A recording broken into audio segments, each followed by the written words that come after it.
سے اول تجھ پر یہ لازم ہے کہ علم شریعت حاصل کرے، کیونکہ یہ عبادت کا موقف علیہ ہے اور اسی پر اس کا دار و مدار ہے۔ اسی لیے نبی کریم صلی اللہ تعالی علیہ وسلم نے فرمایا ان فضل العالم علی العابد کفضل علی ادنی رجل من امتی، عالم کی فضیلت عابد پر ایسی ہے جیسی میری اپنے ادنی امتی پر۔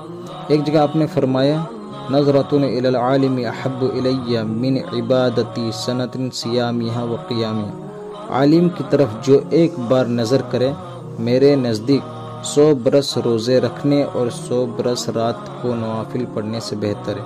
ایک جگہ آپ نے فرمایا الا ادلکم علی اشرف اہل الجنۃ قالوا بلی یا رسول اللہ قال هم علماء امتی، کیا میں تمہیں سب سے زیادہ بلند مرتبہ والے جنتی نہ بتاؤں؟